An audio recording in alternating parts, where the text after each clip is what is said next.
Nous passons donc au deuxième sujet de notre émission qui porte sur le chef de l'État, Patrice Talon, chantre de la rupture et de la normocommunication qui sort du bois et visite les chantiers. Alors, les sorties du président de la République créent des supputations pour certains. C'est des sorties qui permettent au chef de l'État de s'enquérir des réalités, de toucher du doigt les réalisations des travaux publics en place.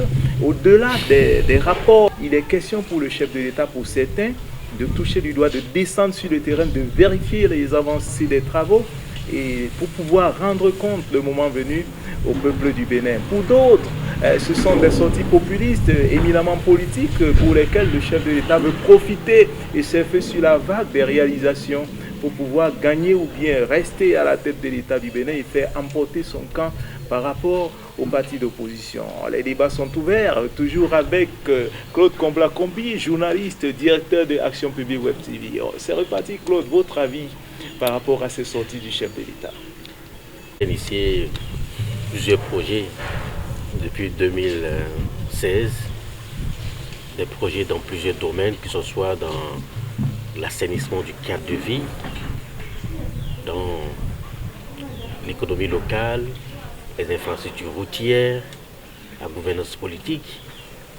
Il y a eu beaucoup de chantiers qu'il a ouverts depuis 2016. Mais dites-moi, à un moment donné, il est quand même important de s'arrêter, de faire une sortie pour voir, pour apprécier de ses propres yeux ce qui se fait, la qualité du travail qui se fait sur le terrain. Le X, c'est que, bon, et moi j'estime la population à rester au palais et à ne jamais descendre sur le terrain, mais exceptionnellement pour vérifier les travaux. Non, est-ce que c'est... Ils se contentaient des rapports. Est-ce que c'est exceptionnellement? Chacun a son mode de gouvernance. Il dit que depuis 2016, le chef de l'État ne fait pas des sorties. Il fait des sorties. Mais pas des sorties à endormir tout le monde. Ouais, à ennuyer le monde. Parce que dès l'arrivée de la rupture, on a dit bon, il n'y a plus de marche, il n'y a plus de messe, il n'y a plus de sorties. Mais ces sorties que nous avons constatées. C'était la normocommunication et maintenant on sort du bois. Est-ce que c'est une sortie de bois? Non, je crois que... Non, ce n'est pas une sortie de bois. Je pense que le chef de l'État, à un moment donné, s'est rendu compte que il faut aller toucher du doigt ce qui se passe sur le terrain pour être convaincu. Et là, vous allez constater qu'il s'est rendu sur des sorties qui lui tiennent beaucoup à cœur. C'est l'assainissement du cadre de vie. L'environnement, avec une ouverture sur le tourisme. Ça lui tient beaucoup à cœur. Et c'est tellement que c'est suite à certains rapports qu'il a voulu faire ces sorties pour apprécier l'ampleur des réalisations. C'est vrai que ça coïncide avec l'antichambre de la présidentielle, nous parlons des municipales et communales. Mais vous avez constaté, juste après ces quelques jours de constat de l'évolution des chantiers, il est retourné chez lui. Ouais, mais il est retourné chez lui. Contrairement, au fait, c'est parce que nous étions habitués à une forme de bain de foule perpétuel, si vous voulez. Mais avec lui, ce n'est pas le cas. Et moi, je pense qu'en tant que chef de l'État, fait des sorties du genre, d'accord, pour visiter des chantiers de réalisation, des chantiers sur le terrain, c'est une très bonne chose. Guillaume, les gens disent que bon, le président de la République veut profiter du haut de sa prestance pour profiter de la vague politique et devenir populiste parce que les échéances arrivent et que peut-être il peut se prendre une foudre dans la figure. Polémique se fonde sur la proximité, peut-être si vous voulez, qu'il y a entre ces sorties-là et puis les échéances, la date des échéances. C'est vrai que c'est pour mai prochain, mais nous savons tous très bien que dans les différents états-majors politiques, les gens se préparent déjà, la campagne a commencé. La campagne a déjà commencé en sourdine, donc voilà, on soupçonne le chef de l'État. Vous savez, ce sont des pratiques auxquelles nous étions habitués. Et donc, la suspicion, elle est là, elle est permanente. Dès qu'on voit un chef d'État sur le terrain, dans une période qui n'est pas trop éloignée d'une période électorale, on se dit, bon tiens, forcément, il y a une visée politique. Mais vous savez, bon, parce qu'évidemment, le chef de l'État, il est par excellence un homme politique, c'est une personnalité politique. Et donc, est-ce qu'il faut s'empêcher de voir quand même derrière sa sortie un volet politique? Point d'interrogation. Il a le droit.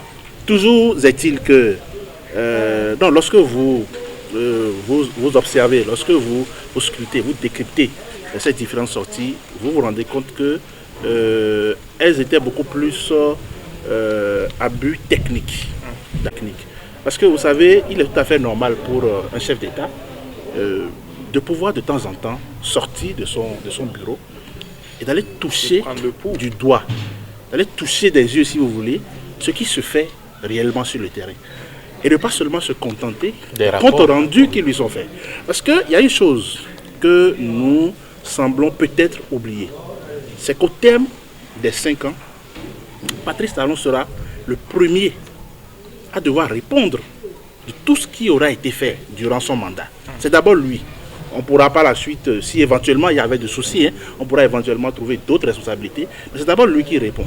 Et donc, à partir du moment où c'est lui qui répond en premier et en dernier, il est tout à fait normal qu'il aille sur le terrain, qu'il aille vérifier et pouvoir comparer si les rapports qui lui sont pondus régulièrement sont conformes à ce qui se fait sur le terrain. Donc, moi, dans le principe, je n'ai aucun problème. Je n'ai pas de problème avec le principe. Mais j'estime quand même que l'approche peut être légèrement améliorée. Non, l'approche de ces sorties-là, l'approche utilisée pour ces genres de contrôle physique par le chef de l'État peut être légèrement améliorée. Je veux dire quoi par là? Je trouve que le chef de l'État ne sort pas assez souvent. Je trouve que ces sorties-là sont un peu trop espacées. Justement, compte tenu de la responsabilité qui pèse sur sa tête, que je viens d'évoquer tantôt. Parce que vous avez beau avoir confiance, une confiance entière en vos collaborateurs. Le chef de l'État, ses collaborateurs immédiats, ce sont ses ministres. En tout cas, au sein du gouvernement. Mais le ministre peut pondre un rapport tronqué au chef de l'État. Et ceci de bonne foi. De bonne foi, parce que le ministre, lui aussi, il repose sur des collaborateurs.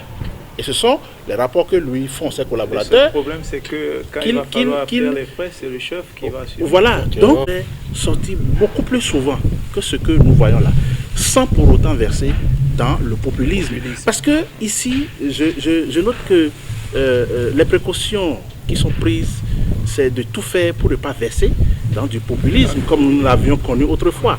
Mais dès le départ, non, la normocommunication, vous savez, il y a longtemps qu'on l'a rangé au tiroir. On a compris qu'on ne peut pas diriger un État de cette façon. Mais je pense que le chef de l'État devrait sortir un peu plus souvent et aller toucher du doigt ce qui se passe réellement sur le terrain. Et la preuve de ce que je dis, vous avez vu, lors de sa première sortie, le chef de l'État est allé surprendre un kidam qui s'est permis le luxe de transformer une voie publique, une rue. Non, ce n'est même pas un espace, c'est une rue. En garage.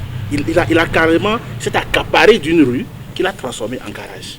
Bon, alors, les expressions étaient le chef de l'État, de manière modeste et polie. Non, attendez. Oui, non, je ne parle pas de la façon dont le chef de l'État a géré ça. Je veux dire, il n'y aurait pas eu cette sortie du chef de l'État que peut-être jusqu'à l'heure où nous parlons, ce monsieur serait toujours là, avec les conséquences que nous savons. Obstruction de la voie, perturbation des travaux d'asphaltage qui devraient prendre par cet endroit-là. Le ministre en charge des travaux publics ou du cadre de vie, je ne sais pas trop, n'était-il pas au courant de cette situation? Il a fallu que le chef de l'État sorte pour aller constater ça. Deuxième exemple que je vais vous donner très rapidement. Lorsque le chef de l'État, je crois, à Ouida, je le voyais discuter, voilà, sur l'avancée des vagues, je le voyais discuter avec le chef chantier sur c'était pas les hauteurs, des dimensions et tout. Il demandait est-ce que tel que c'est fait, les vagues, est-ce que ça va pas affecter.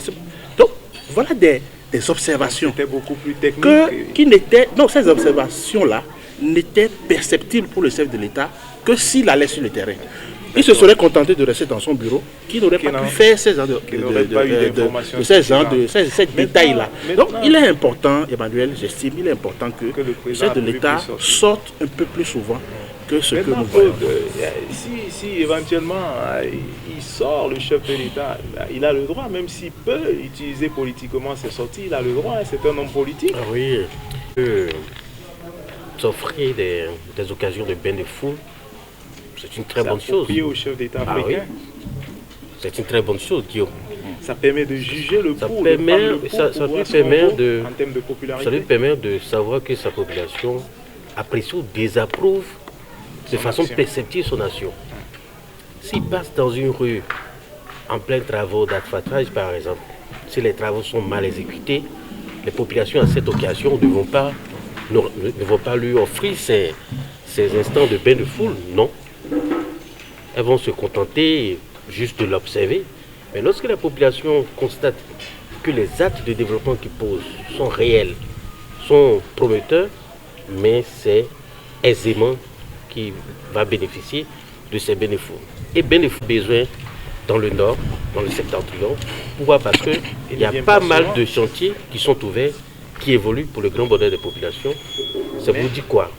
Que ces sorties qu'il fait, ces quelques sorties à VAR qu'il fait dans la zone de Cotonou, il peut également les faire dans le nord pour recevoir quelques bains de foule. Ce n'est pas un mal en soi.